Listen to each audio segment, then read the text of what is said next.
అందరికీ నమస్కారం. తెలంగాణ రాష్ట్ర ప్రభుత్వం ఈ నెల 14వ తేదీన అంబేద్కర్ గారి జయంతిని పురస్కరించుకొని భూభారతి చట్టాన్ని అమల్లోకి తీసుకొచ్చింది. తెలంగాణ రాష్ట్రంలో భూమి ఉన్న ప్రతి వ్యక్తికి ఉపయోగపడే చట్టం, ప్రతి వ్యక్తికి అవసరం పడే చట్టం ఈ భూభారతి చట్టం. కేవలం వ్యవసాయ భూములే కాకుండా వ్యవసాయేతర భూములకు సంబంధించి కూడా, అది ఇంటి స్థలం కావచ్చు, ఇతర వ్యవసాయేతర భూమి ఏదైనా కావచ్చు, ఈ చట్టం కింద పాసు పుస్తకమో సర్టిఫికెటో ఉంటేనే ఆ భూమికి యాజమాన్య హక్కు ఉందని ఒక గుర్తింపు, భద్రత. అంత కీలకమైన చట్టం. గడిచిన కొన్ని సంవత్సరాలుగా ఏదైతే ధరణి పేరుతో రైతాంగం సమస్యలు ఎదుర్కొంటున్నారో, ధరణి సమస్యల్ని పరిష్కరిస్తూ రాబోయే రోజుల్లో భూ యజమానులకి భద్రత కల్పించాలనే లక్ష్యంతో ఈ చట్టం తీసుకురావడం జరిగింది. ఈ చట్టం అమలు ఆరంభమైంది.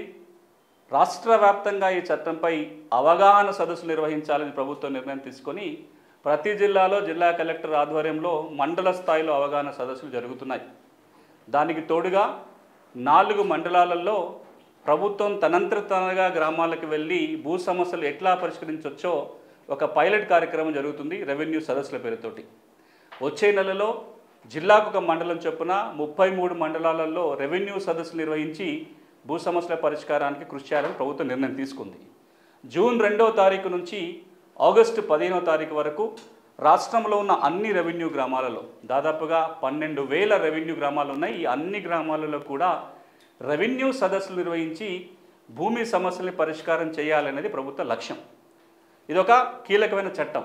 కానీ ఈ చట్టం సమర్థవంతంగా అమలు జరగాలి, ఈ చట్టం ద్వారా రైతాంగానికి ఉన్న భూమి సమస్యలు తీరాలి అంటే కనుక ఈ చట్టం అందరికీ తెలియాలి. ఈ చట్టం అమలు చేసే యంత్రాంగానికి పూర్తి అవగాహన ఈ చట్టం మీద ఉండాలి.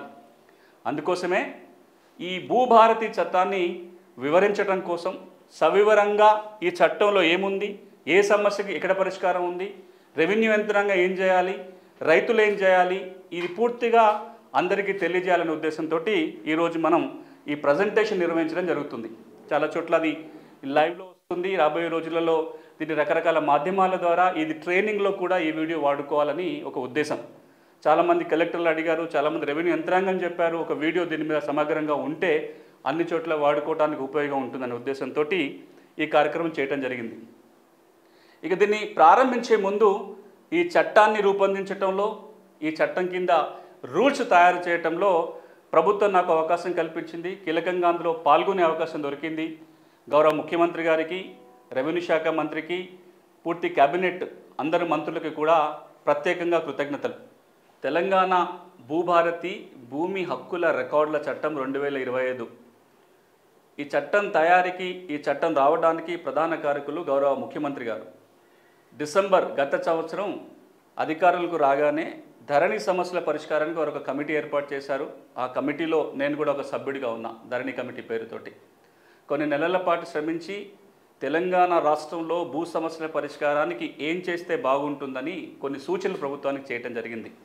అందులో ప్రధానమైనది ధరణి రికార్డుకి కీలకమైన మూలమైన ఏదైతే 2020 హక్కుల రికార్డుల చట్టం ఉందో ఆ చట్టాన్ని మార్చాలని ఒక సిఫార్సు మేరకు చట్టం తయారు చేయటం, దాని నమూనా ప్రజల ముందు ఉంచటం, ప్రజల అభిప్రాయాలు తీసుకున్న తర్వాత అసెంబ్లీలో ఉంచటం, అసెంబ్లీ ఆమోదం తర్వాత 3 నెలల పాటు శ్రమించి రూల్స్ కూడా తీసుకురావటం జరిగింది.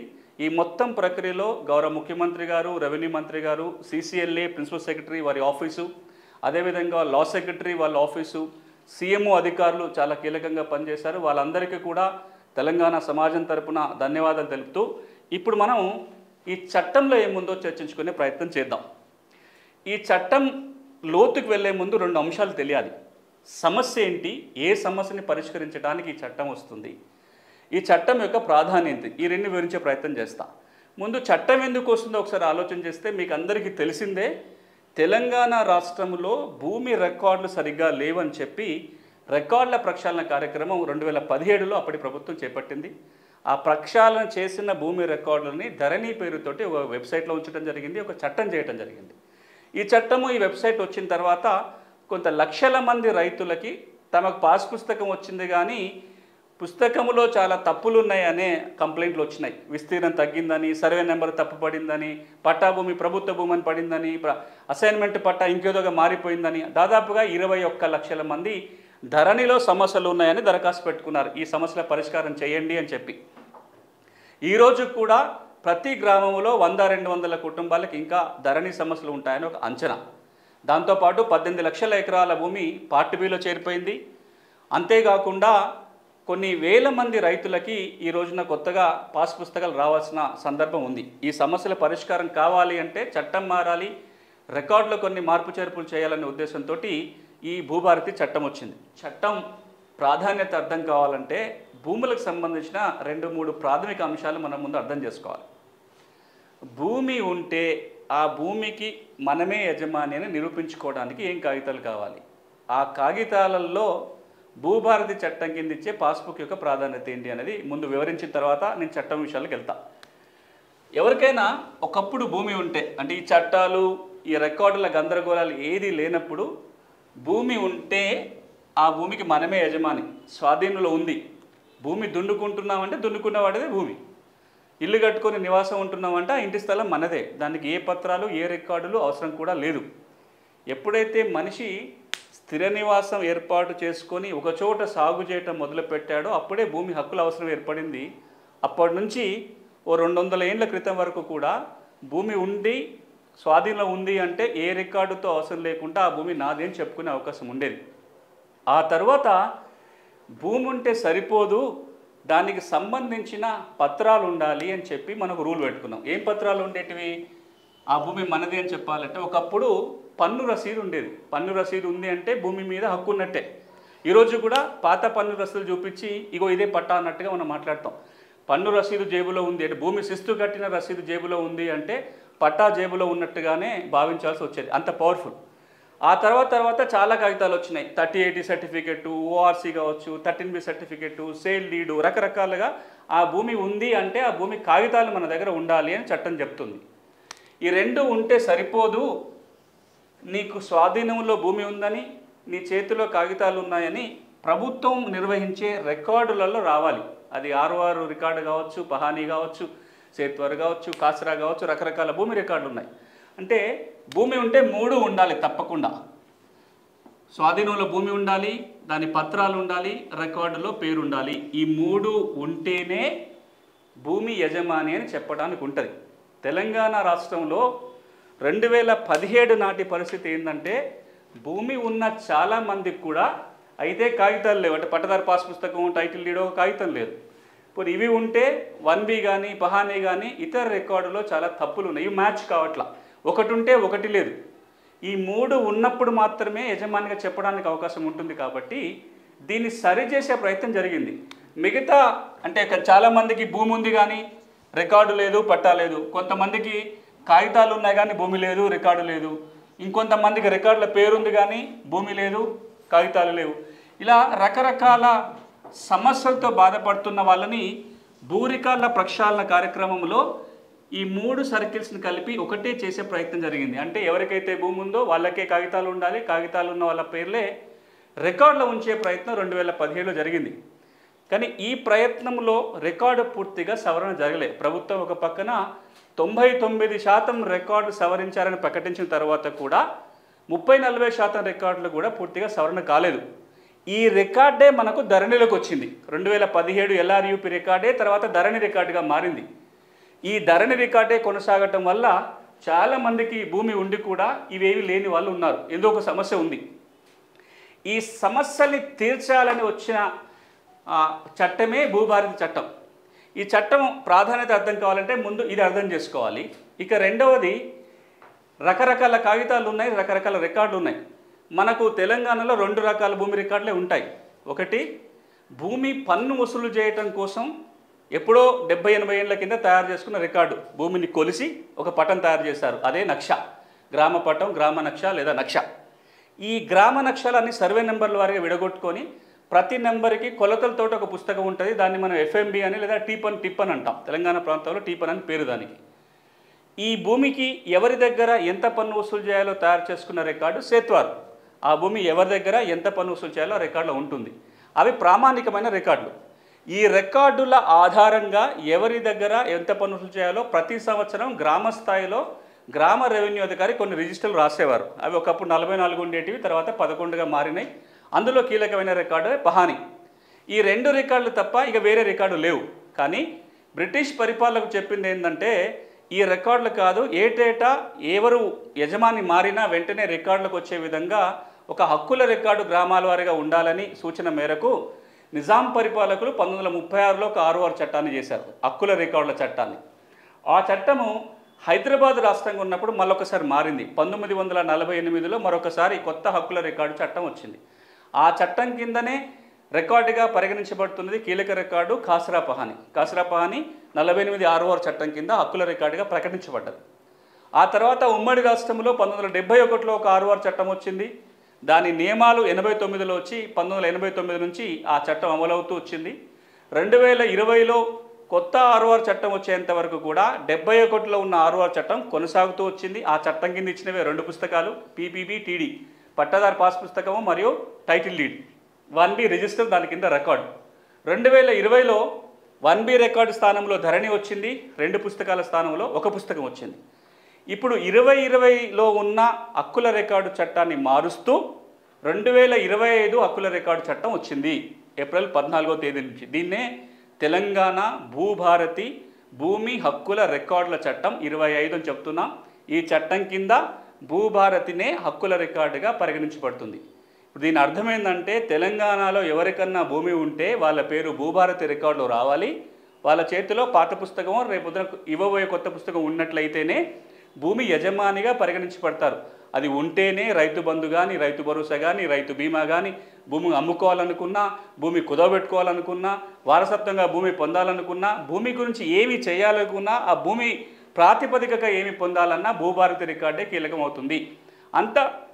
అంత ముఖ్యమైన రికార్డు కాబట్టి ఈ రికార్డుల్లో ఏముంటుంది, ఏం రాస్తారు, తప్పులుంటే సవరించుకోవడం ఎట్లా, వీటన్ని వివరాలను మాట్లాడుకునే ప్రయత్నం ఇప్పుడు మనం చేద్దాం.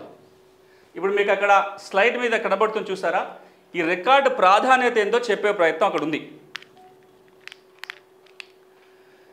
హక్కుల రికార్డు ROR అన్న దీని full form record of rights, భూమి హక్కుల రికార్డు అంటాం. ఇప్పుడు నేను ఇంతకుముందు చెప్పినట్టుగా భూమి నుంచి ఏ లబ్ధి పొందాలన్నా ఏం చేయాలన్నా ఈ రికార్డులో ఉంటేనే ఆ భూమికి సంబంధించిన ఏ లబ్ధి అయినా పొందగలుగుతాం. నేను మొదట్లో చెప్పినప్పుడు అసలు ఏ రికార్డు లేకుండా ఏం కాకుండే ఒక 200 ఏళ్ళ కింద. ఇప్పుడు ఈ రికార్డులో ఉంటేనే మనం భూమిని ఏమైనా చేసుకోగలిగేది. Next slide. ఇప్పుడు మనం చూస్తే తెలంగాణలో ఎన్ని చట్టాలు మారినాయి RORకి సంబంధించి చూస్తే 1948లో ROR చట్టం కింద అప్పుడు అది చాలా కీలకమైన ROR చట్టం. ఇది హైదరాబాద్ రాష్ట్రంగా తెలంగాణ ఉన్నప్పుడు ఈ చట్టం కింద హక్కుల రికార్డుగా పరిగణించబడింది ఖాసరా పహాని. ఆ తర్వాత ఉమ్మడి రాష్ట్రంలో 1971లో ఏదైతే ROR చట్టం వచ్చిందో దాని కింద హక్కుల రికార్డు 1B రిజిస్టర్, చాలా పాపులర్. ఇప్పుడు అందరికీ తెలంగాణలో 1B అంటే తెలుస్తుంటుంది. ఆ తర్వాత ఈ 1B రికార్డునే 2017లో భూ రికార్డుల ప్రక్షాళన ద్వారా అందులో తప్పొప్పుల్ని సవరించి ధరణి రికార్డుగా 2020 చట్టం కింద ప్రకటించడం జరిగింది. ఇప్పుడు ఈ చట్టాన్ని రద్దు చేసుకుంటూ కొత్తగా వస్తున్న చట్టమే 2025 భూభారతి చట్టం. నెక్స్ట్.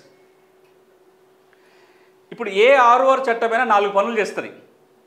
ఆ 4 పనులు ఏంటి అంటే, ముందు ప్రతి గ్రామానికి ఒక హక్కుల రికార్డు రూపొందించడం కానీ, ఉన్నదాన్ని మెయింటైన్ కొత్తగా తయారు చేసుకోవటం కానీ. రెండోది, ఆ ఒక్కసారి తయారు చేసిన రికార్డులో తప్పులు ఏమైనా ఉంటే సవరించటం. ఇప్పుడు ఖాసరా పహాని కావచ్చు, 1B కావచ్చు, ధరణి కావచ్చు, రేపు భూభారతి కావచ్చు, ఒకసారి రికార్డు తయారు కావాలి, అందులో తప్పులు ఉంటే ముందు సవరించాలి. ఇది అయిపోయిన తర్వాత ఇది ఒకసారి జరిగే ప్రక్రియ, ఈ 2 కూడా. ఆ తర్వాత ఎప్పుడు ఎవరికి భూమి మీద ఏ విధంగా హక్కులు వచ్చినా ఈ రికార్డుకి ఎక్కాలి. దీన్నే మనం మ్యూటేషన్ అంటాం. కొనుగోలు చేసినా, వారసత్వంగా వచ్చినా, లేకపోతే ఇంకే మార్గం ద్వారా భూమి వచ్చినా ఈ రికార్డుకి ఎక్కాలి. ఆ తర్వాత ఒకవేళ ఇలా ఎక్కించిన వాటి మీద ఏదైనా సమస్యలు ఉంటే ఒక అప్పీల్ వ్యవస్థ ఉండాలి. ఏ ROR చట్టమైనా ఈ 4 ఉండాలి. ధరణి చట్టం ఏమైందంటే, ఈ కొత్తగా హక్కుల రికార్డు ఏది తయారు కాలేదు, పాత 1Bనే కొత్త హక్కుల రికార్డుగా కొనసాగింది. ఇందులో తప్పులను సవరించడానికి అవకాశం లేకుండా పోయింది. ధరణిలో వచ్చిన పెద్ద చిక్కు ఏమైంది అంటే, ఏదైతే రికార్డు మనం ధరణిలో హక్కుల రికార్డుగా ప్రకటించుకున్నామో దాన్ని సవరించుకోవాలంటే కోర్టుకు పోవడం తప్ప చట్టబద్ధంగా వేరే మార్గం లేదు. కానీ ప్రభుత్వం రకరకాల మాడ్యూల్ ద్వారా CCLAకి కలెక్టర్కి అధికారం కల్పించారు, దాంతో చిక్కులు వచ్చినాయి. ఇక ఈ మ్యూటేషన్ ప్రక్రియలో కొన్ని రకాల మ్యూటేషన్ల మీద ఇబ్బందులు ఉండే. Next slide. ఇవి ప్రధానంగా ధరణి చట్టం, మనం 2020 ధరణి చట్టం ఏదైతే అంటున్నామో ఆ ధరణి చట్టంలో ఉన్న లోపాలు ఒకసారి మీరు స్లైడ్ మీద చూస్తే, ధరణిలో గనక తప్పులుంటే సవరించడానికి చట్టంలో ఎట్లాంటి అవకాశం లేదు. కానీ కొన్ని సర్క్యులర్ల ద్వారా చట్టబద్ధత లేకపోయినా సరే ఒకప్పుడు CCLA కలెక్టర్ కొన్నిటిని సరిచేయొచ్చని చెప్పారు. ఈ ప్రభుత్వం వచ్చిన తర్వాత అధికారాలని కొంత డీసెంట్రలైజ్ చేస్తూ కొన్ని సమస్యలు తహసీల్దార్లు, కొన్ని RDOలు, కొన్ని కలెక్టర్లు, కొన్ని జేసీలు పరిష్కారం చేయొచ్చని చెప్పారు. కానీ ఈ సర్క్యులర్లకు ఏ దానికి కూడా RO ధరణి చట్టంలో ఎట్లాంటి మార్గం లేదు. సమస్య ఉంటే కోర్టుకు పోవాల్సిందే తప్ప రికార్డు సవరణకి ప్రభుత్వం దగ్గర అధికారాలు లేవు. ఇక్కడ ఒకటి మనం గమనించాల్సింది, ROR అనేది ప్రభుత్వం నిర్వహించే ఒక హక్కుల రికార్డు పుస్తకం. ప్రభుత్వం రాస్తుంది, ప్రభుత్వం అధికారులు రాస్తారు, రెవెన్యూ అధికారులు రాస్తారు. ఈ రికార్డుల్లో కనుక తప్పులుంటే ఎవరు సవరించాలి? మళ్ళీ ఆ రెవెన్యూ యంత్రాంగం సవరించాలి తప్ప ఆ రికార్డుల సవరణ కోసం కోర్టుకు వెళ్ళటం అనేది భావ్యం కాదు. కానీ ఆ చట్టంలో కోర్టుకు వెళ్ళాలని చెప్పింది. ఇక మరొకటి, దాదాపుగా 9,24,000 మంది చిన్న సన్నకారు రైతులు తెలంగాణ రాష్ట్రంలో తెల్ల కాగితాల మీద, స్టాంప్ కాగితాల మీద భూములు కొనుక్కొని పట్టా లేని వాళ్ళు ఉన్నారు. వాళ్ళందరికీ పట్టా జారీ చేయడం కోసం 2020 అక్టోబర్, నవంబర్ నెలలో ప్రభుత్వం అవకాశం ఇచ్చింది, మీరు దరఖాస్తు పెట్టుకోండి అని. అట్లా దరఖాస్తు పెట్టుకుంటే ఆ ప్రక్రియ అర్ధంతరంగా నిలిచిపోయింది గౌరవ హైకోర్టు స్టే ఇవ్వటం వల్ల. గౌరవ హైకోర్టు స్టే ఎందుకు ఇచ్చింది అంటే, అప్పటి ప్రభుత్వం దరఖాస్తులు తీసుకుంది కానీ ఈ దరఖాస్తుల పరిశీలనకి ధరణి చట్టంలో సెక్షన్ ఏది లేదు, అసలు లీగల్ ప్రొవిజన్ లేదు. కాబట్టి వీటి ప్రక్రియ ఆగిపోయింది. ఇక పార్ట్ బి పేరుతోటి ఎప్పుడైతే భూ రికార్డుల ప్రక్షాళన జరిగిందో, భూ రికార్డుల ప్రక్షాళన జరిగినప్పుడు తర్వాత పరిశీలించవచ్చులే అని సమస్యలు ఉన్న వాటన్నిటిని పక్కన పెట్టారు.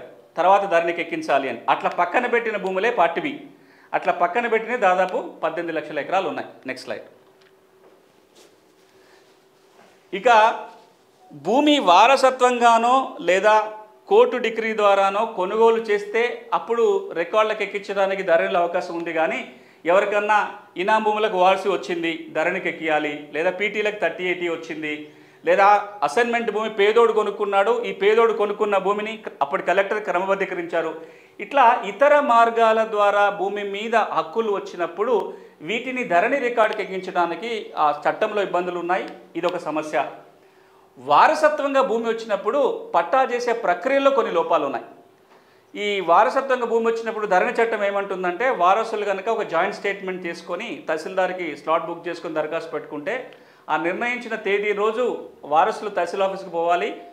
తహసీల్దార్కి ఎంక్వైరీ చేసే అధికారం ఏం లేదు, ఆ స్టేట్మెంటు రికార్డు చూస్తాడు, అన్ని సరిగా ఉన్నాయంటే పట్టా చేసేవాళ్ళు. ఒక్కొక్క సందర్భంలో ఓ 4 వారసులు ఉండి ఊళ్ళో 3 ఉండి ఒక వారసుడు ఎక్కడో పట్టణంలో ఉంటే ఆ 3 మేమే వారసులను పోయిన సందర్భాలలో వాళ్ళకి పట్టాలైనాయి, వారసుల మధ్యలో తగాదాలు వచ్చినాయి. ఇది ఒక సమస్య ధరణిలో.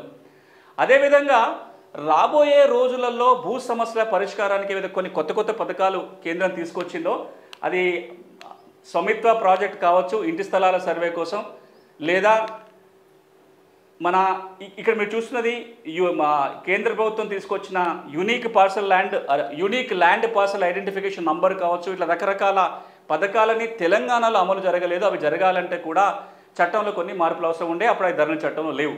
నెక్స్ట్, వీటన్నిటినీ దృష్టిలో పెట్టుకొని ధరణి చట్టాన్ని తొలగిస్తూ ఏదైతే భూభారతి చట్టం వస్తుందో, ఇగో ఇన్ని రకాల కీలక మార్పులు చేసే ప్రయత్నం భూభారతి చట్టంలో జరిగింది. నేను వీటిని మళ్ళా విడివిడిగా వివరించే ప్రయత్నం చేస్తా. మీరు ఒక్కసారి చూస్తే ధరణి రికార్డ్ స్థానంలో కొత్త రికార్డు వస్తుంది, అది భూభారతి. కొత్త వెబ్సైట్ కూడా రాబోతుంది. హక్కుల రికార్డులో తప్పులుంటే, ఈ ROల తప్పులుంటే సవరించుకునే అవకాశం ఉంటుంది. తర్వాత ఇది కొత్తగా రిజిస్ట్రేషన్ మ్యూటేషన్ చేయడానికంటే ముందు ఒక మ్యాప్ కూడా కంపల్సరీగా రాబోతుంది రాబోయే రోజుల్లో. దీనివల్ల గెట్టు తగాదాలు తగ్గిపోతాయి. పెండింగ్ సాదా బైనామాలకి పరిష్కారం దొరకబోతుంది. దాంతోపాటుగా వారసత్వంగా భూమి వచ్చినప్పుడు విచారణ చేసిన తర్వాతనే రికార్డుకి ఎక్కే మార్గం ఉంటుంది.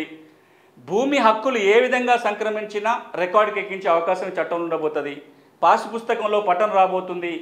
అప్పీల్ వ్యవస్థ వస్తుంది. భూదారు కార్డులు జారీ చేయడానికి చట్టం అవకాశం కల్పిస్తుంది. వ్యవసాయ భూమికే కాకుండా ఇంటి స్థలాలకి, ఇతర వ్యవసాయేతర భూములకి కూడా రికార్డు రాసుకునే అవకాశం కల్పిస్తుంది. ఎప్పుడూ లేనట్టుగా మొట్టమొదటిసారిగా తెలంగాణ రాష్ట్రంలో ఒక భూమి చట్టంలో పేదలకి ఉచిత న్యాయ సాయం అందించే ఏర్పాటు కూడా ఈ భూభారతి చట్టంలో పేర్కొనడం జరిగింది.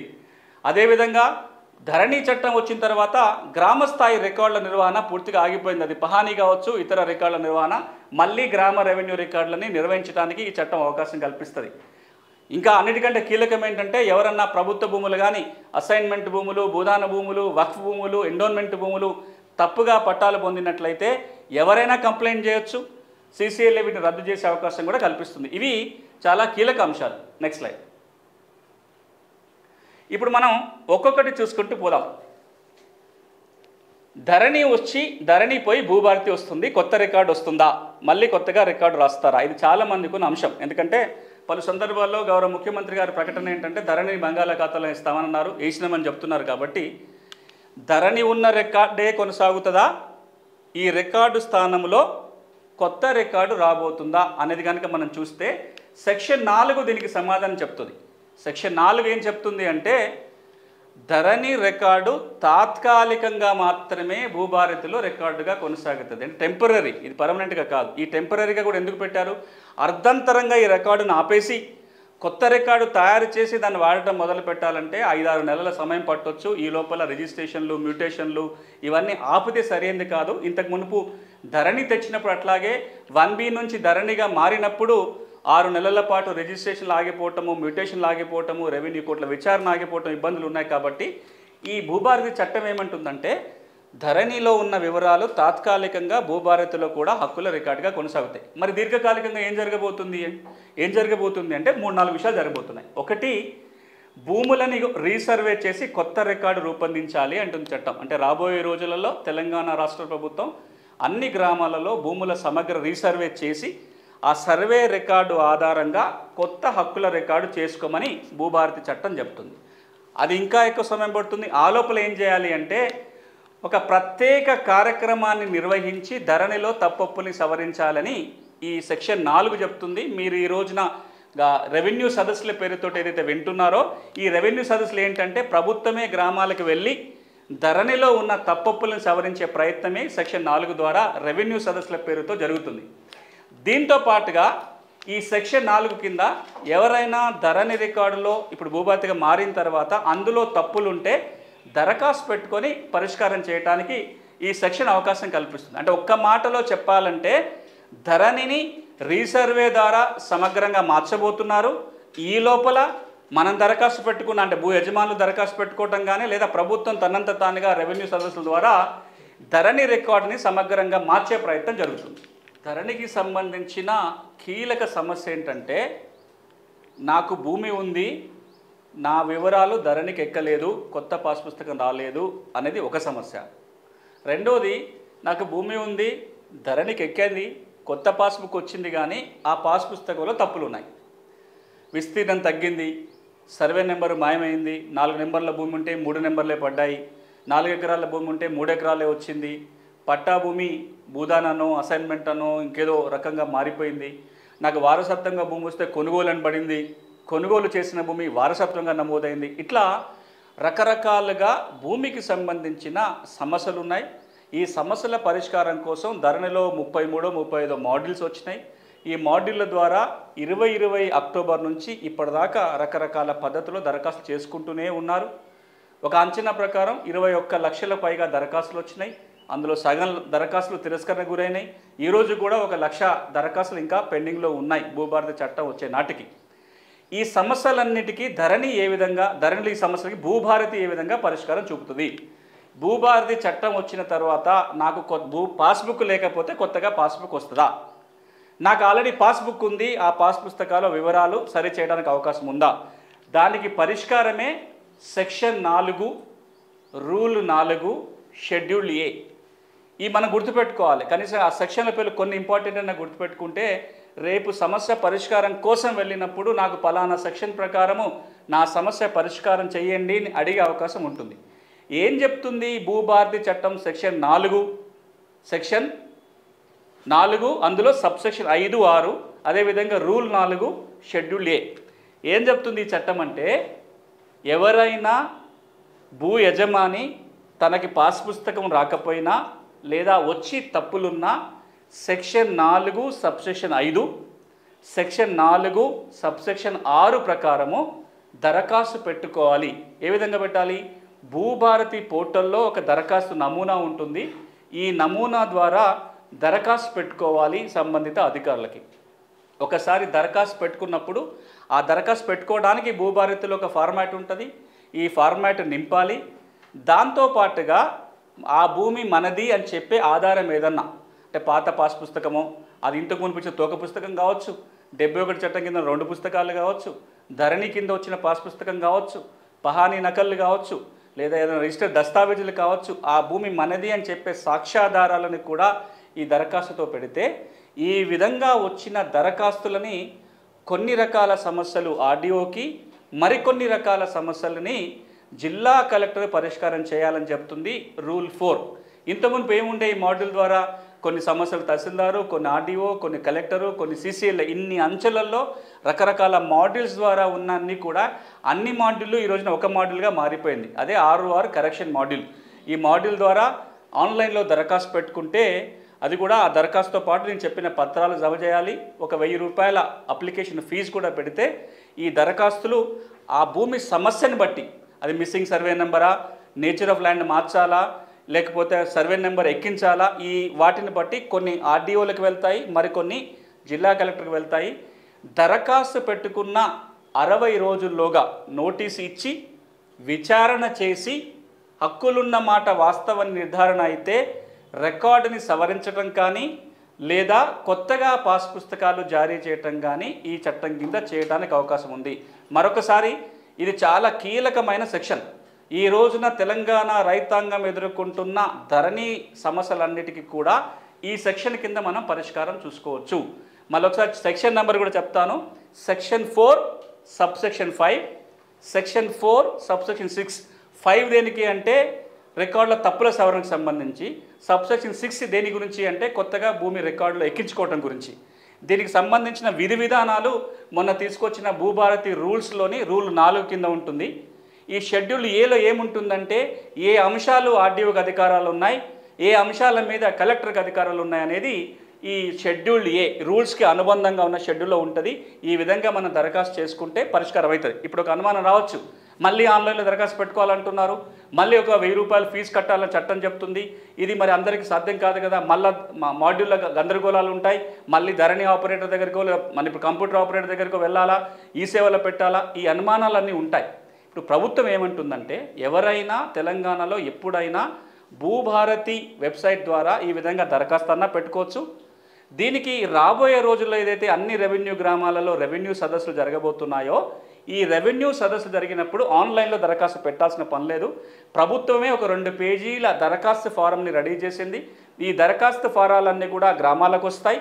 2 పేజీల దరఖాస్తు నింపి సంబంధిత అధికారులకు ఇవ్వచ్చు. మనకు నింపడం రాకపోతే ఆ గ్రామంలో వచ్చిన రెవెన్యూ అధికారులను అడగవచ్చు. ఎవరైనా చదువుకున్న వాళ్ళు అది నింపితే రెవెన్యూ అధికారులు ఆ దరఖాస్తుని పరిశీలించి రెవెన్యూ సదస్సులోనే సమస్యల పరిష్కారం చేయాల్సి ఉంటుంది. అదేవిధంగా ఈ 1000 రూపాయల ఫీజు కూడా కట్టాల్సిన పని లేకుండానే గ్రామ స్థాయిలో ఈ సమస్యల పరిష్కారం చేయించుకోవడానికి అవకాశం ఉంటుంది. ఇక్కడ మరొక అంశం కూడా గుర్తుపెట్టుకోవాలి. ఇది పాత రికార్డుల సవరణ కాబట్టి ఏప్రిల్ 14 నుంచి మళ్ళా వచ్చే సంవత్సరం అంటే 2026 ఏప్రిల్ 14 వరకు దరఖాస్తు పెట్టుకునే అవకాశం ఉంది. మనమే పెట్టాలంటేనేమో ఆన్లైన్లో ఎప్పుడైనా దరఖాస్తు పెట్టుకోవచ్చు, లేదా ప్రభుత్వ అధికారులు రెవెన్యూ సదస్సుల పేరుతో గ్రామానికి వచ్చినప్పుడు ఫిజికల్గా కూడా దరఖాస్తు పెట్టుకునే అవకాశం ఉంది. నెక్స్ట్ ఇక ఇదేమో ఇప్పటిదాకా రికార్డులో తప్పులుంటే ఎట్లా సవరణ అనేది. రాబోయే రోజుల్లో భూమి వస్తే, భూమి మీద హక్కు వస్తే రికార్డులు ఎట్లా ఎక్కించుకోవాలి, పాస్బుక్ ఎట్లా తెచ్చుకోవాలి, భూమి మీద హక్కులు వస్తే పాస్ పుస్తకం ఎట్లా పొందాలనేది 3 కీలకమైన సెక్షన్స్ ఈ చట్టంలో ఉన్నాయి. Section 5, section 7, section 8.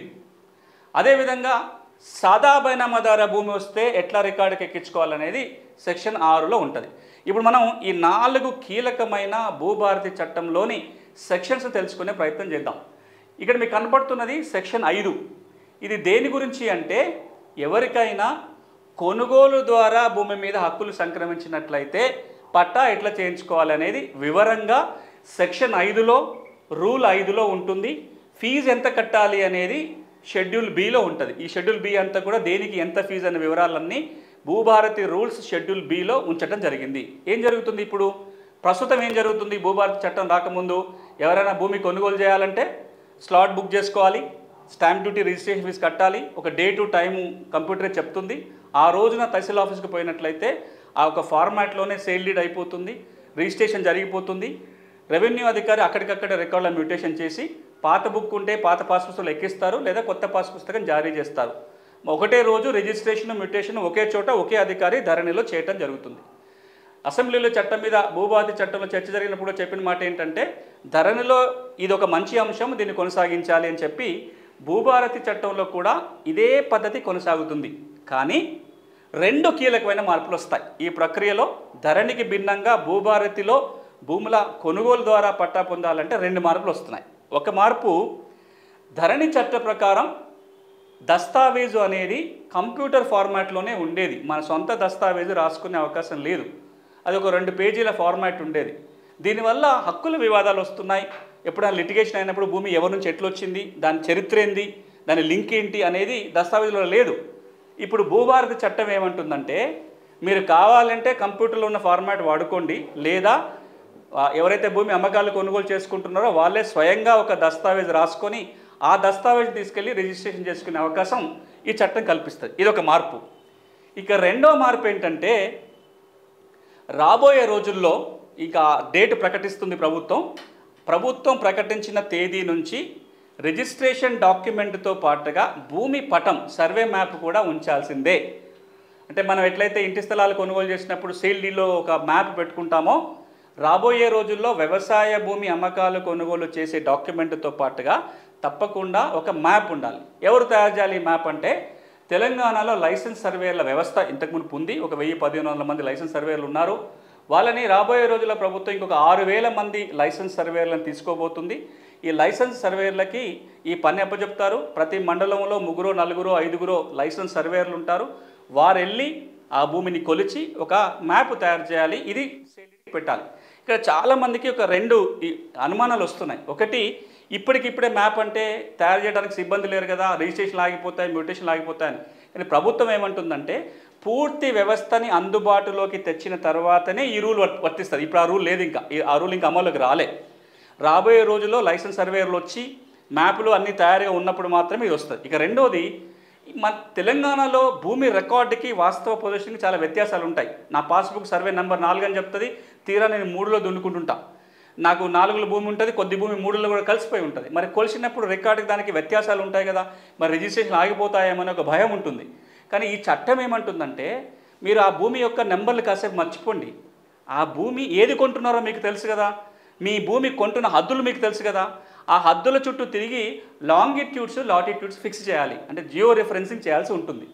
దీనికి సర్వే నెంబర్లకి దేనికి సంబంధం లేదు. మీ హద్దులని మీరు చూసుకోవాలి. ఇప్పుడు మనం 2 ఎకరాల భూమి కొంటున్నామంటే ఆ భూమికి అట్టెవరు ఇటెవరు, మన హద్దులు ఏంటి అనేది మనం ఒకసారి చూసుకోవడం మంచిదే.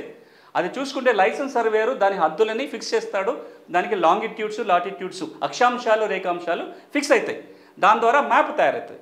ఈ సర్వే నెంబర్లను పక్కన పెట్టి ఈ మ్యాప్కి ప్రత్యేకంగా ఒక భూధార్ నెంబర్ ఇస్తారు. అంటే ఆ పార్సల్కి ఒక కొత్త land parcel identification, unique land parcel identification number వస్తుంది. దాన్ని మనం భూధార్ నెంబర్ అంటున్నాం. ఈ విధంగా ఆ పట్టానికి వేరే నంబర్ వస్తుంది. ఆ మ్యాపు ఈ రిజిస్ట్రేషన్ డాక్యుమెంట్ మనం పెడతాము. దీన్ని ఆ తర్వాత మండల సర్వేయర్ వెళ్ళి వెరిఫై చేసినప్పుడు అది అన్ని సరిగ్గా ఉంటే పాస్ పుస్తకంలో కూడా ఈ మ్యాప్ వస్తుంది. ఇట్లా ఒక 4 ఏళ్ళు 5 ఏళ్ళు 10 ఏళ్ళు గడిచిపోయిన తర్వాత ఒక ఊళ్ళో 500 కమతాలు ఉంటే 300-400 కమతాలకు ఈ విధంగా సర్వే జరిగిపోతుంది. అన్నిటికీ కొత్త పార్సల్ నెంబర్లు వస్తాయి. దాని ఆధారంగా మిగతా పార్సల్కి కూడా ఒక కొత్త నెంబర్ భూధార్ నెంబర్ ఇచ్చుకుంటూ ఒక సమగ్రమైన కొత్త రెవెన్యూ మ్యాప్ని తయారు చేసుకునే ఒక వెసులుబాటు ఈ భూధారు ఈ సర్వే ద్వారా వస్తుంది. ఇది ఇప్పుడు కొత్త కాదు. కర్ణాటక రాష్ట్రంలో గడిచిన 16 సంవత్సరాలుగా ఈ విధానం అమల్లో ఉంది. దానివల్ల ఏమైందంటే మెల్లమెల్లగా భూమి రికార్డుల సమస్య, సర్వే పటాల సమస్య తీరుకుంటూ వచ్చింది. దీన్నే మనం ఇంక్రిమెంటల్ సర్వే అంటాం. అంటే గ్రామం అంతా ఒకసారి సర్వే చేసే బదులుగా ఎప్పుడెప్పుడు లావాదేవీలు జరిగితే దాని ప్రకారం మనం సర్వే చేసుకుంటూ వెళ్తాం. ఇప్పుడు మీరు అక్కడ చూస్తున్నది ఏంటంటే ప్రొసీజర్ ఉంది. ఏం చెప్తుంది ఇక్కడ? ఇప్పుడు కొత్త దాంట్లో మీరు ఇక్కడ ప్రజెంటేషన్లో చూస్తే స్లాట్ బుక్ చేసుకోవాలి, రిజిస్ట్రేషన్ ఫీజు, స్టాంప్ డ్యూటీ, ఆ డేట్ ఫిక్స్ చేస్తారు. ఆ రోజు మన డాక్యుమెంట్ కానీ ఆ ఫార్మాట్లో వెళ్ళొచ్చు. దాంతోపాటు పాస్బుక్ కాపీ ఉండాలి. భూమి పట్టము ప్రభుత్వం నిర్ణయించిన తేదీ నుంచి. నెక్స్ట్, ఇవి రికార్డులు మ్యాచ్ అయినట్లయితే రిజిస్ట్రేషన్ జరిగిపోతుంది. చట్టాల ఉల్లంఘన జరగలేదు, నిషేధిత జాబితాల భూమి లేదు, ఈ భూమి అమ్మకాలు కొనుగోలు ఏ చట్టానికి ఉల్లంఘించలేదని నిర్ధారణ అయితే రిజిస్ట్రేషన్ జరుగుతుంది. వెంటనే భూభారతి రికార్డులో నమోదు చేసి కొత్త పాస్ పుస్తకాలు జారీ చేస్తారు. ఇక మీకు చివరిలో ఉన్నది ఇది చాలా కీలక అంశం కూడా. ఇది 3వ కీలకమైన అంశం. ఇప్పటిదాకా ఒకసారి మ్యూటేషన్ జరిగిపోతే ఈ మ్యూటేషన్ మీద అభ్యంతరం ఉంటే కోర్టుకు వెళ్ళాల్సిందే. రిజిస్ట్రేషన్ జరిగిపోయింది, వెంటనే మ్యూటేషన్ అయిపోతుంది. అందులో అమ్మినానికి భూమి హక్కు లేదు, ఆల్రెడీ ఒకసారి అమ్మేసుకున్నాడు, అది మ్యూటేషన్ జరగలేదు, ఈయన మళ్ళీ అమ్మాడు.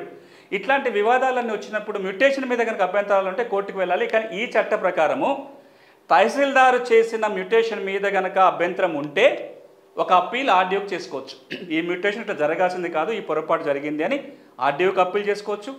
ఒకవేళ ఆర్డీఓ ఇచ్చిన తీర్పు మీద కూడా అభ్యంతరం ఉన్నట్లయితే జిల్లా కలెక్టర్కి రెండో అప్పీల్ చేసుకునే అవకాశం ఈ చట్టం కల్పిస్తుంది. అంటే ఒక 2 అంచెల అప్పీల్ వ్యవస్థ ఈ చట్టం ద్వారా వస్తుంది. ఇది భూభారతి చట్టం కింద భూములు కొనుగోలు చేస్తే జరిగే ప్రక్రియ.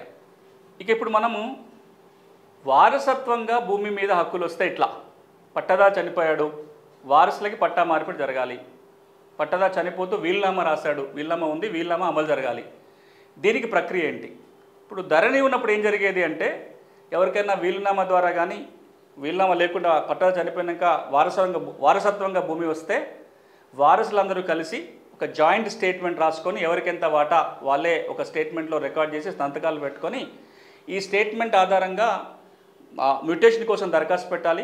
ఎకరానికి 2,500 రూపాయలు మ్యూటేషన్ ఫీజు కట్టి స్లాట్ బుక్ చేసుకొని ఆ రోజున తహసీల్ కార్యాలయానికి వెళ్తే ధరణిలో ఉన్న రికార్డుకి వీళ్ళు అడుగుతున్న వాటికి మ్యాచ్ అయినట్లయితే అప్పటికప్పుడు రికార్డులో మ్యూటేషన్ చేసి ఎవరైతే వారసులు ఉన్నారో వాళ్ళకి పాత పాస్బుక్ ఉంటే అందులో ఎంట్రీ చేయటం కానీ కొత్త పాస్ పుస్తకం కానీ జారీ అయ్యేది. ఇది ప్రక్రియ. దీంట్లో ఒక ప్రధాన లోపం ఏంటంటే మ్యూటేషన్ చేసేటప్పుడు వారసులు వీరేనా, ఇంకెవరైనా వారసులు ఉన్నారా, మరీ ముఖ్యంగా వాళ్ళ వాటాల విషయంలో ఏమైనా వివాదాలు ఉన్నాయా, పంపకాలలో అన్నీ సమగ్రంగా ఉన్నాయా అనే విచారణ చేసే అధికారం ఎక్కడా తహసీల్దార్కు లేదు. స్టేట్మెంట్ ఏది ఉంటే దాని ఆధారంగా చేయాలి. రాష్ట్ర వ్యాప్తంగా వచ్చిన ఒక సమస్య ఏంటంటే ఇంతకుముందు అన్నట్టుగా 3-4 వారసులు ఉండి అలా 1-2 పోయి జాయింట్ స్టేట్మెంట్ రాసుకొని పోయినా కానీ వాళ్ళకి పట్టా మార్పిడి జరిగిన సందర్భాలు ఉన్నాయి. దీన్ని దృష్టిలో పెట్టుకొని ఇప్పుడు భూభారతి చట్టం ఏమంటుందంటే కీలకమైన మార్పులు వచ్చినాయి దీని విషయంలో. వారసత్వంగా కానీ వీలునామా ద్వారా కానీ వ్యవసాయ భూమి మీద హక్కులు వచ్చినట్లయితే వాటికి మ్యూటేషన్ చేయించుకోవడానికి పాస్బుక్ పొందే ప్రక్రియ ఇప్పుడు కొంత భిన్నంగా ఉంటుంది భూభారతి చట్టంలో. ఈ చట్ట ప్రకారం వీలునామా ద్వారా వస్తే వీలునామా కాపీ, లేదంటే వీలునామా లేని సందర్భంలో వారసులు ఎవరైతే ఉన్నారో వారు మళ్ళీ ఒక జాయింట్ స్టేట్మెంట్ రాసుకోవాలి. దీన్ని భూభారతిలో ఉన్న ఒక ఫార్మాట్ మేరకు దరఖాస్తు పెట్టుకోవాలి తహసీల్దార్కి మ్యూటేషన్ చేయండి అని. ఎకరానికి 2,500 మ్యూటేషన్ ఫీజు కట్టి స్లాట్ బుక్ చేసుకోవాలి. ఇక్కడ వరకు ప్రక్రియ అదే ఉంటుంది. ఆ తర్వాత ఒక్కసారి దరఖాస్తు రాగానే తహసీల్దారు తప్పకుండా వారసులందరికీ నోటీసులు జారీ చేయాలి. వారసులకి, రెవెన్యూ రికార్డులో ఇంకెవరైనా పేరు రాస్తుంటే ఆ భూములకు సంబంధించి వాళ్ళకి, ఈ భూమి మీద ఎఫెక్టెడ్ పార్టీస్ ఎవరైనా ఉన్నారంటే వాళ్ళందరికీ కూడా నోటీసులు జారీ చేయాలి. నోటీసులు ముట్టిన వారం రోజుల తర్వాత విచారణ చేయాలి. వారసులు వీళ్ళేనా, ఏమైనా వివాదం ఉందా, వారసత్వ భూముల మధ్య వివాదం ఉందా విచారణ చేసి ఒక ఉత్తర్వులు ఇవ్వాల్సి ఉంటుంది తహసీల్దార్. ఈ విచారణ ఉత్తర్వులు ఇవ్వటం కూడా నోటీసులు జారీ అయిన 30 రోజుల్లోగా ఈ ప్రక్రియ అంతా పూర్తి చేయాలి.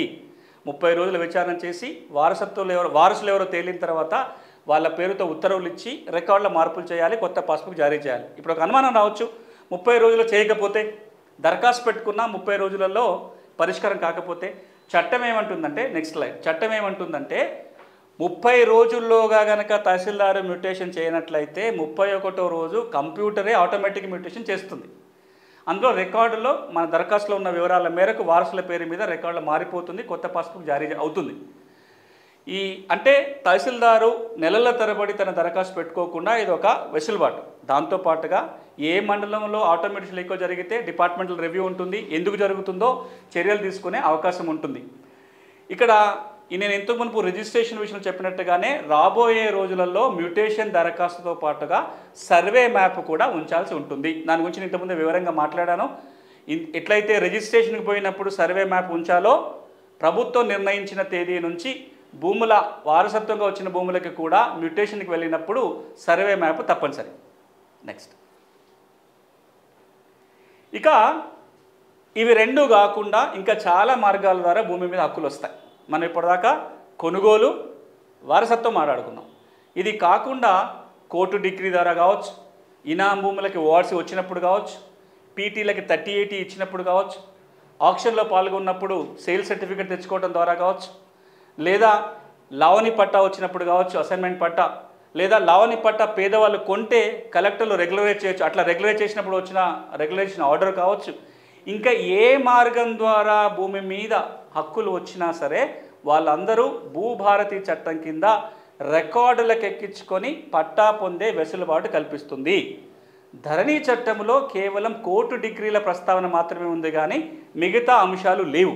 భూభారతి చట్టంలో ఇప్పుడు నేను పేర్కొన్న మిగతా అన్ని అంశాలు వస్తున్నాయి. ఎట్లా పట్టా మారుతుందంటే ఎకరానికి 2,500 రూపాయల మెడిటేషన్ ఫీజు కడుతూ ఆర్డీఓలకి భూభారతి చట్టంలో ఉన్న నమూనా ద్వారా దరఖాస్తు పెట్టుకోవాలి. వీటన్నిటి మీద నెక్స్ట్ స్లైడ్, వీటన్నిటి మీద ఆర్డీఓలు విచారణ చేసి హక్కులు వచ్చిన మాట వాస్తవాన్ని కనుక తేలితే రికార్డులో ఎక్కిస్తాడు ఆర్డీఓనే. వారికి ఎవరైతే హక్కుదారులు ఉంటారో పాస్ పుస్తకాలు జారీ చేయడం జరుగుతుంది. అంటే ఇప్పుడు మనం ఇద్దరు అధికారులు ఉన్నారు, రికార్డుకి ఎక్కించే అధికారం కలవాలి. కొన్ని అంశాలు తహసీల్దారు, కొన్ని అంశాల మీద ఆర్డీఓనే రికార్డింగ్ అథారిటీ. మనం ధరణి చట్టం చూసుకున్నట్లయితే అన్ని మ్యూటేషన్స్ తహసీల్దారే చేసేవాడు. అసలు కొన్ని రకాల మ్యూటేషన్స్కి అవకాశం లేని సందర్భంలో భూభారతి తెచ్చిన కీలక మార్పు ఏంటంటే భూమి మీద ఏ విధంగా హక్కు వచ్చినా సరే వాటన్నిటినీ రికార్డు చేసి పాస్బుక్ ఇచ్చే అవకాశం ఈ చట్టం కల్పిస్తుంది. ఇక్కడ ఇంకొక ప్రస్తావన కూడా చేయాలి. ఇప్పటిదాకా మనం వ్యవసాయ భూముల గురించే మాట్లాడుకున్నాం. మరి భూభారతి చట్టంలో వ్యవసాయేతర భూముల గురించి కూడా ఉంది కదా, దానిని చివరిలో వివరిస్తా. రేపొద్దున వ్యవసాయేతర భూములకి కూడా హక్కుల రికార్డు వస్తుంది. వచ్చినప్పుడు వాటికి సంబంధించి కూడా ఈ మ్యూటేషన్ ప్రక్రియ, రిజిస్ట్రేషన్ ఎట్లా ఉండాలనే ప్రస్తావన కూడా భూభారతి చట్టంలో ఉంది. నెక్స్ట్, ఇక తెలంగాణలో మరొక కీలక అంశం సాదా బైనామా దరఖాస్తులు ఏమవుతాయి. ఇప్పుడు మళ్ళీ మేము సాదా బైనామాకి దరఖాస్తు పెట్టుకోవచ్చా? ఇవి రెండే అంశాల గురించి ఇప్పుడు మనం మాట్లాడదాం. సాదా బైనామా సమస్య ఏంటి? 1989 వరకు కూడా తెలంగాణ ప్రాంతంలో ఎవరైనా వ్యవసాయ భూమిని రిజిస్ట్రేషన్ ద్వారా కొనవచ్చు, లేదా రిజిస్ట్రేషన్ కాకుండా కొనుగోలు చేసినా సరే ప్రతి సంవత్సరం జమాబందీ జరిగినప్పుడు రెవెన్యూ అధికారి తహసీల్దారు ఆ పట్టా మార్పిడి చేసి కొనుక్కున్న వాళ్ళకి పట్టా ఇచ్చే అవకాశం ఉండే.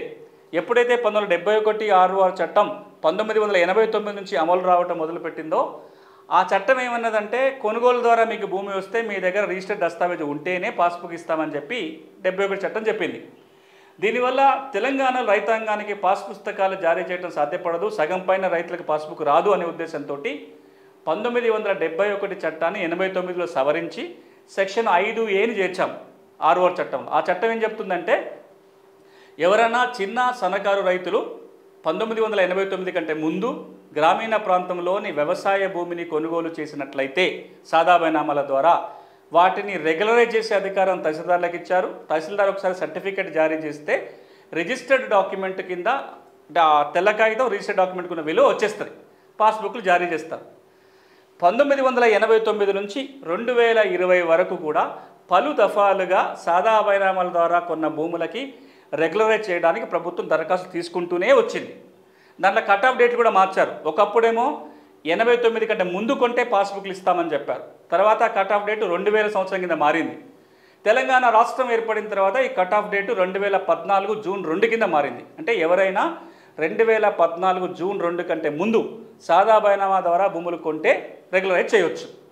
తర్వాత దరఖాస్తు కట్ ఆఫ్ డేటు కూడా పొడిగిస్తూ వచ్చారు. చివరిసారిగా 2020 నవంబర్ 10వ తేదీ వరకు కూడా దరఖాస్తు తీసుకున్నారు. ఆ క్రమంలో 9,24,000 మంది సాదా బైనామాల క్రమబద్ధీకరణ కోసం దరఖాస్తు పెట్టుకున్నారు. అవి అప్పటి నుంచి ఇప్పటిదాకా పెండింగ్లో ఉన్నాయి. ఈ 5 ఏళ్లలో ఒక్క దరఖాస్తు కూడా పరిష్కారం కాలేదు. ఎందుకు అంటే ధరణి చట్టంలో సాదా బైనామాల క్రమబద్ధీకరణ కోసం నియమం లేదు కాబట్టి పెండింగ్లో ఉన్నాయి. ఇప్పుడు ఈ సాదా బైనామాల పరిష్కారం కోసం భూభారతి చట్టం ఏం చెప్తుంది? సాదా బైనామాలకు మోక్షం కలుగుతుందా, పట్టాలు వస్తాయా? చట్టం ఏమంటుందంటే మీరు ఒకసారి అక్కడ చూస్తే కూడా ఏవైతే 2020లో దరఖాస్తులు స్వీకరించి పెండింగ్లో ఉన్నాయో వాటిని మాత్రమే పరిష్కరించవచ్చు భూభారతి కింద. కొత్త దరఖాస్తులకి అవకాశం లేదు. ఇప్పుడు మళ్ళీ ఎవరు కొత్త దరఖాస్తులు పెట్టడానికి అవకాశం లేదు. ఇది నంబర్ 1 అందరూ అర్థం చేసుకోవాలి. తెలంగాణ రాష్ట్రంలో భూభారతి చట్టం కింద కొత్తగా సాదా బైనామా రెగ్యులరైజేషన్ క్రమబద్ధీకరణ కోసం దరఖాస్తులు పెట్టడానికి అవకాశం లేదు. కేవలం పాత దరఖాస్తులకే ఈ సెక్షన్ 6 వర్తిస్తుంది. ఈ పాత దరఖాస్తులు ఏం జరగబోతున్నాయంటే ప్రభుత్వం ఒక డేట్ నోటిఫై చేస్తుంది, ఆ రోజు నుంచి ప్రాసెస్ మొదలవుతుంది రెగ్యులరైజ్ చేసేది. ఎందుకు వెంటనే చేయట్లేరు అంటే గౌరవ హైకోర్టులో దీని మీద స్టే ఉంది కాబట్టి ఇప్పుడు కొత్త చట్టం వచ్చింది, రూల్స్ వచ్చింది, ఈ విషయాన్ని గౌరవ హైకోర్టుకు చెప్పి స్టే వెకేట్ చేయించాలి. ఎప్పుడైతే హైకోర్టులో స్టే వెకేట్ అవుతుందో ఆ రోజు నుంచి ఈ సెక్షన్ అమల్లోకి వస్తుంది. ఈ సెక్షన్ అమల్లోకి వచ్చిన వెంటనే ఆర్డీఓలు, రెవెన్యూ డివిజనల్ ఆఫీసర్స్ ఎవరైతే ఉన్నారో వారు సాదా బైనామాలో ఎంక్వైరీ చేయాలి, నోటీసులు జారీ చేయాలి, ఎంక్వైరీ చేయాలి. సాదా బైనామా ద్వారా కొన్న మాట వాస్తవం అయి ఉండి కొనుగోలు చేసిన వ్యక్తి భూమి తన స్వాధీనంలో ఉన్నట్లయితే వాళ్ళకు ఒక సర్టిఫికేట్ జారీ చేస్తారు. ఈ సర్టిఫికేట్ జారీ చేసే ముందు ఇంకొక 2 అంశాలను పరిశీలించి చూస్తారు. ఒకటి, ఈ సాదా బైనామా కొనుగోలు ఏ చట్టాన్ని ఉల్లంఘించి లేదు అనే నిర్ధారణ జరగాలి. అంటే పిఓటి చట్టాన్ని కానీ, ఎల్టీఆర్ చట్టాన్ని కానీ, సీలింగ్ చట్టాన్ని కానీ ఉల్లంఘించి ఉందా లేదా చూస్తారు. ఉల్లంఘించి లేకపోతేనే రెగ్యులరైజేషన్ అవుతుంది. రెండోది, ఈ సాదా బైనామాలకి ఇప్పుడు ఫీజు కూడా కట్టాల్సి వస్తుంది. ఎంత ఫీజు కట్టాలి అంటే ఈ రోజున స్టాంప్ డ్యూటీ, రిజిస్ట్రేషన్ ఫీజు ఏది ఉంటే అది చెల్లించాల్సి వస్తుంది. ఇది ఇంతకు మునుపేమో ఫ్రీగా ఉండేది. దానికంటే ముందు ఉన్న రూల్ ప్రకారం ఏమో కొనుగోలు చేసిన తేదీ నాటి స్టాంప్ డ్యూటీ, రిజిస్ట్రేషన్ ఫీ ఉండే. ఇప్పుడు భూభారతి చట్టం ఏమంటుందంటే రెగ్యులరైజేషన్ చేసే తేదీ నాడు స్టాంప్ డ్యూటీ, రిజిస్ట్రేషన్ ఫీజు ఎంత ఉంటే అంత కట్టాలి. దానికి అదనంగా 100 రూపాయల పెనాల్టీ. ఎందుకంటే రిజిస్ట్రేషన్ స్టాంప్ చట్ట ప్రకారం పెనాల్టీ కూడా 5 రూపాయల నుంచి 1,00,000 రూపాయల దాకా వసూలు చేయొచ్చు. గవర్నమెంట్ దాన్ని 100 రూపాయలుగా ఇప్పుడు ఫిక్స్ చేసింది సాధారణ. ఈ ఫీజు కనుక చెల్లిస్తే ఆర్డీఓలు సర్టిఫికేట్ ఇస్తారు. ఆ సర్టిఫికేట్ వచ్చిన వెంటనే పాస్ పుస్తకం పొందడానికి అవకాశం ఉంటుంది. ఎట్లా సవరించుకోవాలి, వారసత్వంగా భూమి వస్తే పట్టా మార్పిడి ఎట్లా, కొనుగోలు చేస్తే మార్పిడి ఎట్లా, ఇతర మార్గాల ద్వారా భూమి వస్తే పట్టా ఎట్లా చేయించుకోవాలి, సాదా బైనామాల ద్వారా భూమి ఎట్లా పట్టా చేయించుకోవాలని మాట్లాడాం. ఇప్పుడు మనం ఒకసారి పట్టాదారు పాస్ పుస్తకాల గురించి తెలుసుకుందాం. అంటే ఏ భూమి ఉన్నా సరే, వ్యవసాయ భూమి ఉంది అంటే పాస్ పుస్తకం ఉండాలి. ఇప్పుడు లేని వాళ్ళకి పాస్బుక్ ఎట్లా అంటే ఇప్పుడు మనం 2 విషయాలు చెప్తుంది భూభారతి చట్టం. సెక్షన్ 10 ప్రకారం, సెక్షన్ 10 రూల్ 10 ప్రకారం ఏమంటుందంటే ఈ రోజున ఎవరెవరికైతే ధరణి చట్టం కింద ఇచ్చిన పాస్ పుస్తకాలు ఉన్నాయో అవి చెల్లుబాటు అవుతాయి. భూభారతి చట్టం కింద కూడా పాస్ పుస్తకాలుగా కొనసాగుతాయి. ఇది చాలా కీలకం కూడా. చాలామందికి ఒక భయం ఉంది, కొత్త చట్టం వచ్చింది కదా మళ్ళీ కొత్తగా పుస్తకం పొందాలనే భయం ఉంది. కొత్తగా పుస్తకాల కోసం దరఖాస్తు చేసుకోవాల్సిన పని లేదు. ఎవరెవరికైతే ధరణి చట్టం కింద అప్పుడు ఇచ్చిన పాస్ పుస్తకాలు ఉన్నాయో అవి ఇప్పుడు కూడా కొనసాగుతాయి. ఇది నంబర్ 1. రెండోది, ఇప్పుడు కొత్తగా పాస్ పుస్తకాలు కావాలి అంటే నేను ఇంతకుముందు చెప్పిన మార్గాల ద్వారా భూమి వస్తే ఆటోమేటిక్గా పాస్బుక్ వస్తుంది. ఒకవేళ భూభారతిలో ఉండి కూడా పాస్ పుస్తకం కనుక లేకపోతే సెక్షన్ 10 కింద దరఖాస్తు పెట్టుకోవచ్చు. 300 రూపాయలు ఫీజు కడితే తహసీల్దారు కొత్త పుస్తకం ఇస్తాడు. ఇది ఒక మార్పు. దీంట్లో ఇంకొక చాలా కీలకమైన అంశం ఉంది. తెలంగాణలో ఉన్న ప్రతి వ్యవసాయ భూమి యజమాని తెలుసుకోవాల్సింది ఏంటంటే ఇప్పుడు మీ పట్టాదారు పాస్ పుస్తకంలో భూమి వివరాలు ఉన్నాయి తప్ప భూమి పటం లేదు.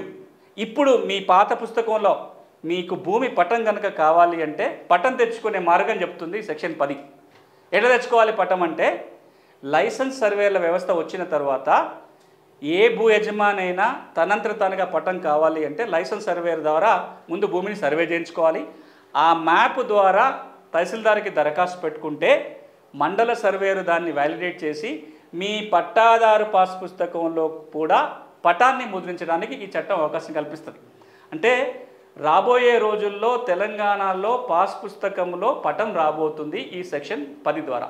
నెక్స్ట్, ఇక్కడ మనం ఈ చట్టంలో అప్పీల్ వ్యవస్థ గురించి మాట్లాడుకోవాలి. అంటే ఇప్పుడు ఈ చట్టం ఏమంటుంది, సమస్యలు ఉంటే కోర్టుకు పోవాల్సిన పని లేదు, రెవెన్యూ యంత్రాంగమే పరిశీలిస్తుందని చెప్తున్నాం. కాబట్టి ఇక్కడ 2 రకాల అప్పీల్ వ్యవస్థలు ఉన్నాయి.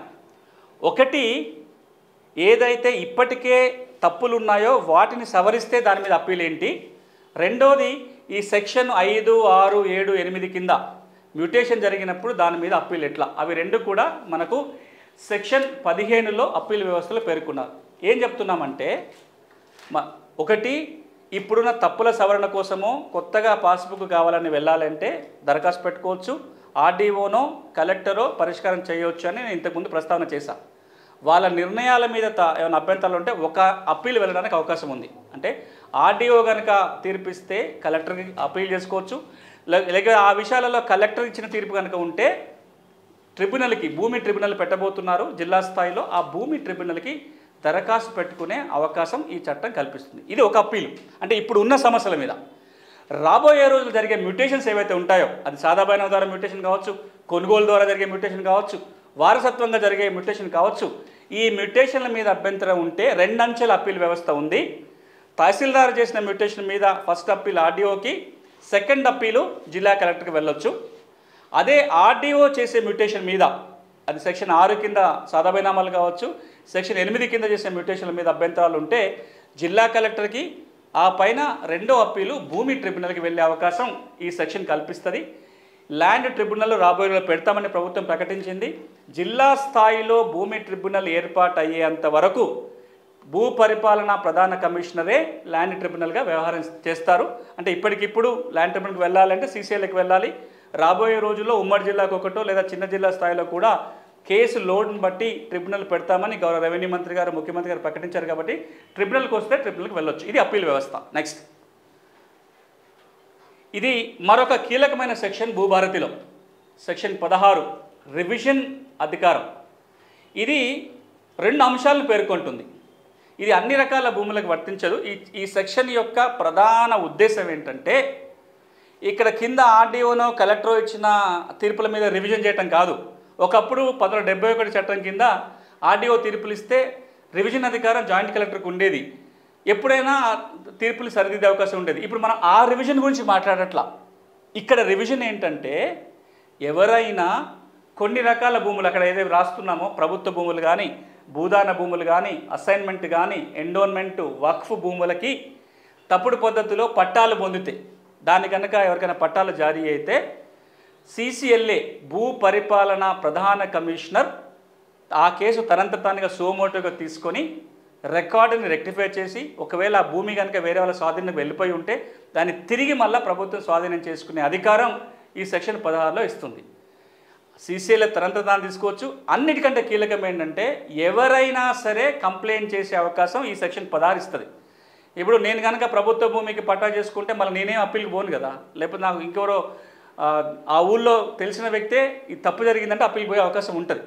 సో ఇప్పుడు భూభారతి చట్టంలో ఒక ప్రత్యేకమైన యాప్ పెట్టబోతున్నారు. దాని ద్వారా తెలంగాణలో ఎవరైనా కావచ్చు, ఆ మాటకు వస్తే భారతదేశంలో ప్రపంచంలో ఏ వ్యక్తి అయినా కావచ్చు, ఆ యాప్ ద్వారా పలానా గ్రామంలో పలానా సర్వే నెంబర్లో పలానా భూదాన భూమిని పలానా ఆయన పట్టా చేసుకున్నాడని కంప్లైంట్ చేస్తే ఈ చట్టం కింద చర్యలు తీసుకొని పాస్ పుస్తకాన్ని రద్దు చేసి భూమిని తిరిగి స్వాధీనపరచుకునే హక్కులు ఉన్నాయి. నెక్స్ట్ ఇది మరొక కీలక అంశం. ఈ చట్టం కింద ఎవరైనా రెవెన్యూ అధికారులు తప్పుడు పద్ధతిలో రికార్డుని ట్యాంపర్ చేసినా, ఫ్రాడులెంట్గా ఉత్తర్వులు ఇచ్చినా, లేదా ప్రభుత్వ భూములకి తప్పుడు పద్ధతులు వేరే పట్టాలు చేసినా, తప్పు చేసిన అధికారుల మీద సెక్షన్ 19, సెక్షన్ 20 ప్రకారం చర్యలు తీసుకోవచ్చు. ఒక పక్కన ఈ చట్టం ఏమంటుందంటే, ఎవరైనా సదుద్దేశంతో తీసుకున్న నిర్ణయాల మీద క్రిమినల్ కేసులు పెట్టరు, కానీ ఫ్రాడులెంట్గా ఏదన్నా యాక్షన్ తీసుకున్నట్లయితే, తప్పుడు పద్ధతిలో మోసపూరితంగా కనుక రికార్డుల మార్పు జరిగినట్లయితే అలాంటి అధికారుల మీద చర్యలు తీసుకోవడానికి, ఆ విధంగా మారిన భూమిని మళ్ళీ రికార్డులు సవరించడానికి, భూమిని తిరిగి స్వాధీనం చేసుకోవడానికి సెక్షన్ 19, 20 అవకాశం ఇస్తుంది. నెక్స్ట్, ఇప్పుడు సివిల్ కోర్టులకి ఎప్పుడు వెళ్ళొచ్చు?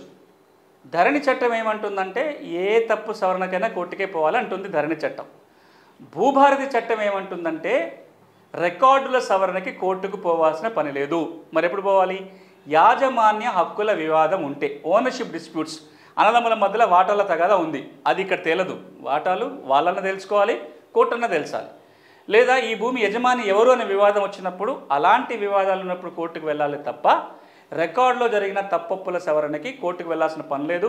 గడిచిన 4-5 ఏళ్లుగా పెద్ద ఎత్తున సివిల్ కోర్టుకు పోయిన కేసులన్నీ కూడా రికార్డుల తప్పిదాలకు సంబంధించి ఇప్పుడు అవసరం లేదు కాబట్టి సివిల్ కోర్టుల మీద భారం తగ్గే అవకాశం ఉంటుంది. నెక్స్ట్, ఇక ఇది మరొక కీలకమైన సెక్షన్. నేను మొదట్లో ప్రస్తావించినట్టుగా చట్టం ఉంది, పేదలకి కోర్టుకే వెళ్ళలేని పరిస్థితి ఉంటే భూభారతి చట్టం అప్పీల్ చేసుకోమంటుంది. నేను అప్పీల్ చేసుకునే పరిస్థితి లేదు, నా 1000 రూపాయల ఫీజు కూడా కట్టుకోలేను, నేను లాయర్ని పెట్టుకోలేను. అట్లాంటప్పుడు ఏంటి అనే పరిస్థితి వస్తే, దేశంలో ఏ భూమి చట్టంలో లేనట్టుగా ఎవరైనా పేదలు కావచ్చు, మహిళలు కావచ్చు, ఎస్సీ ఎస్టీలకు చెందిన వాళ్ళు కావచ్చు, భూభారతి చట్టం కింద రెవెన్యూ యంత్రాంగమే లీగల్ సర్వీస్ అథారిటీ ద్వారా కానీ లేదా డిఆర్డీఏలో ఉన్న పారాలీగల్ వ్యవస్థ ద్వారా కానీ మరొక సంస్థ ద్వారా కానీ ఉచిత న్యాయ సహాయం అందించే బాధ్యత రెవెన్యూ అధికారుల మీద ఉంది. అంతేకాదు ఈ చట్టం మీద అవగాహన పెంపొందించాల్సిన బాధ్యత కూడా భూభారతి చట్టం రెవెన్యూ యంత్రాంగం మీద పెడుతుంది. అందుకే మీరు చూస్తున్నారు ఈ 15 రోజుల పాటు రాష్ట్ర వ్యాప్తంగా ఈ చట్టాన్ని ప్రజలకు తెలియజేసే ప్రయత్నం రెవెన్యూ యంత్రాంగం చేస్తుంది. ఎందుకంటే ఈ చట్టం చాలా స్పష్టంగా చెప్తుంది రెవెన్యూ యంత్రాంగము ఈ చట్టం మీద అవగాహన పెంపొందించాలని. నెక్స్ట్ ఇక 2 కీలక అంశాలు రాబోయే రోజుల్లో వచ్చేటివి. భూధార కార్డు రాబోతుంది. ప్రతి కమతానికి ఒక ప్రత్యేక గుర్తింపు సంఖ్య, దాన్ని యుఎల్ పిన్ లేదా భూ ఆధార్ అంటాము. ప్రతి భూ యజమానికి ఒక ప్రత్యేకమైన కార్డు, మనకు ఆధార్ కార్డు మనుషులకు ఉన్నట్టుగానే భూ యజమానికి ఆ భూమికి భూధార కార్డు సర్వే జరిగినప్పుడు పర్మనెంట్ భూధార కార్డు ఇవ్వడం జరుగుతుంది. దీని ప్రాధాన్యత చెప్పడానికి ఒక ఎగ్జాంపుల్, ఎవరైనా మనం ఎక్కడ కొత్త ప్రాంతానికి పోవాలన్నప్పుడు ఒక ప్లేస్కి పోవాలన్నప్పుడు మనం ఫోన్ తీసుకొని గూగుల్ మ్యాప్లో ప్లేస్ కొడితే దాని అడ్రస్ చూపిస్తే ఎవరిని అడగకుండా మనం అక్కడికి వెళ్ళగలుగుతాం. కానీ మన ఊళ్ళో మన పలానా సర్వే నెంబర్ 6 ఎక్కడ అంటే గుర్తుపట్టలేని పరిస్థితి. ఇక 6 గుర్తుపట్టాలంటే మండల సర్వేర్ ఒక చోట చూపిస్తాడు, జిల్లా సర్వేర్ ఇంకో చోట చూపిస్తాడు, యజమాని ఒక చోట అంటాడు, పక్కకెట్టానే ఇంకో చోట చూపిస్తాడు. ఎందుకంటే మనకు దానికి అక్షాంశాలు రేఖాంశాలు ఫిక్స్ అయ్యి లేదు కాబట్టి. ఈ భూధార కనుక వస్తే భూముల గెట్టు తగాదాలు పోతాయి. భూమిని మనంతట మనగా మనమే గుర్తించడానికి, ఆ భూమి హద్దుల్ని మన ఫోన్ ద్వారా మనమే గుర్తుపట్టేంత సులభం కాబోతుంది. భూధార కార్డు నెంబర్ కొడితే ఆ భూమికి సంబంధించిన సమగ్ర సమాచారం ఒకే చోట తెలుసుకోవచ్చు. ఈరోజు ఆధార్ నెంబర్ కొట్టామనుకోండి, మనకు బ్యాంక్ లోన్లు ఉన్నాయా, మనకు గవర్నమెంట్ స్కీమ్స్ వస్తున్నాయా, ఇతర ట్యాక్స్ కడుతున్నామా, అన్ని వివరాలు ఒక చోట వస్తాయి. ఇప్పుడు మన భూమి సర్వే నెంబర్ ఒక చోట కంప్యూటర్ టైప్ చేస్తే పూర్తి వివరాలు వస్తాయా? దానికి ఏమైనా పాస్ట్ ఒక 12 ఏళ్ళ హిస్టరీ ఏంది, బ్యాంకులు రుణాలు ఉన్నాయా, కోర్టు కేసులు ఉన్నాయా, ఏమీ ఒక చోట రాదు. భూధార కార్డు వస్తే కనుక భూమికి సంబంధించిన సమగ్ర సమాచారాన్ని ఒక చోట తెచ్చే అవకాశం ఉంటుంది. నెక్స్ట్ ఇక రెండో కొత్త అంశం ఈ చట్టంలో రాబోతుంది ఏంటంటే, ఈరోజు వరకు కూడా వ్యవసాయ భూములకి రికార్డు ఉంది, కానీ ఇంటి స్థలాలకి పన్ను రిజిస్టర్ తప్ప, ఆస్తి పన్ను కట్టించుకోవడానికి పంచాయతీ వాళ్ళు మున్సిపాలిటీ వాళ్ళు మెయింటైన్ చేసే రికార్డు తప్ప ఇతర భూమి రికార్డు ఏదీ లేదు. భూభారతి చట్టం ఏమంటుందంటే, ఈ చట్టం కింద రాబోయే రోజుల్లో ఇంటి స్థలాలకి వ్యవసాయేతర భూములకి కూడా హక్కుల రికార్డు రాయాలి. ఆ హక్కుల రికార్డు పరంగా యజమానులకి సర్టిఫికెట్లో పాస్ పుస్తకమో జారీ చేయాలి. ఆ మ్యూటేషన్ ప్రక్రియ కూడా ఈ చట్టంలో ఎట్లా ఉందో చెప్పడం జరుగుతుంది. రాబోయే రోజుల్లో తెలంగాణలో ఉన్న 12,000 రెవెన్యూ గ్రామాలలో దాదాపు 11,894 రెవెన్యూ గ్రామాలలో ఆబాదీలు ఉన్నాయి. వాటిని సర్వే చేసి కొత్త రికార్డు రాబోతుంది. దీనికి తగ్గట్టుగానే కేంద్ర ప్రభుత్వం ఇప్పటికీ ఒక ప్రాజెక్ట్ తీసుకొచ్చింది, స్వామిత్వ అని, survey of village abadis and mapping with improve technology పేరుతోటి. ఈ ప్రాజెక్ట్ కింద మన తెలంగాణ గ్రామాలను సర్వే చేసి ప్రతి ఇంటి స్థలానికి కూడా ఒక పాస్బుక్ వచ్చినట్లయితే వాటి ట్రాన్సాక్షన్ చేసుకున్నప్పుడు కానీ బ్యాంకులో వెళ్ళి కుదరబెట్టుకుంటే కూడా ఈ కార్డు ఉపయోగపడుతుంది. అలాంటి కార్డు మనకు భూభారతి చట్టం కింద రాబోతుంది. నెక్స్ట్ ఇది మరొక ప్రత్యేక అంశం. మీకు అందరికీ తెలిసిందే, 2016-17 వరకు భూ రికార్డుల ప్రక్షాళన జరిగేంత వరకు కూడా 661బితో పాటుగా గ్రామ స్థాయిలో భూమి రికార్డులు ఉండేటి. అందులో 11 రికార్డులో కొన్ని కీలకమైన రికార్డ్స్ ఎప్పటికప్పుడు మెయింటైన్ చేసేవాళ్ళు. అందులో అతి కీలకమైన రికార్డు అడంగల్ పహాని లేదా విలేజ్ అకౌంట్ నంబర్ 3. తెలంగాణలో పహాని, ఆంధ్ర ప్రాంతంలో అడంగల్ అనేవాళ్ళు. దాన్ని మనం అడంగల్ అనో పహాని అనో అడంగల్ పహాని అనో గ్రామ లెక్క నెంబర్ 3 అని చెప్తుంటాము. ఈ రికార్డుల నిర్వహణ పూర్తిగా ఆగిపోయింది. నెక్స్ట్ భూభారతి చట్టం అమల్లోకి రాగానే ఒక 4 కీలకమైన భూమి రికార్డులు మళ్ళీ మెయింటైన్ కాబోతున్నాయి. 1 పహాని, 2 ప్రభుత్వ భూముల రిజిస్టరు, 3 మ్యూటేషన్ రిజిస్టర్ అంటే మార్పులు ఏమైనా జరిగితే రికార్డ్ చేసే ఒక రిజిస్టరు, అదేవిధంగా వాటర్ ఇరిగేషన్ సోర్స్ రిజిస్టర్ అంటాం, ఆ భూమికి నీళ్ళు సోర్స్ ఏముందో రాసుకునే ఒక రికార్డు. ఈ 4 రిజిస్టర్లు దీనికి అనుసంధానంగా ఉంటాయి. ఇక్కడ ఒక క్లారిఫికేషన్ చెప్పాలి, ఈ చట్టం కింద మళ్ళీ మాన్యువల్గా రికార్డు రాయరు. చాలామంది ఏమనుకుంటారంటే మళ్ళీ గ్రామాల అధికారులు వస్తున్నారు, మళ్ళీ చేతిరాత పహాని వస్తుంది, ఇందులో మళ్ళీ ఎవరైనా ఏదైనా ఎక్కించవచ్చు, దానివల్ల మళ్ళీ వివాదాలు పెరుగుతాయి అనుకుంటున్నారు. ఈ రెవెన్యూ రికార్డులన్నీ కూడా డిజిటల్ ఫామ్లో ఉండబోతున్నాయి. 6 వార్లో ఉన్న వివరాల ఆధారంగానే రెవెన్యూ రికార్డుల గ్రామస్థాయి రెవెన్యూ రికార్డుల నిర్వహణ ఉంటుంది. నెక్స్ట్ ఎవరైనా దీన్ని కాపీ పొందాలి అంటే, మన భూభారతి రికార్డు కాపీ పొందాలంటే భూభారతి వెబ్సైట్లో దరఖాస్తు పెట్టుకుంటే మనం సర్టిఫైడ్ కాపీ కూడా దీని కింద పొందే అవకాశం ఉంది. నెక్స్ట్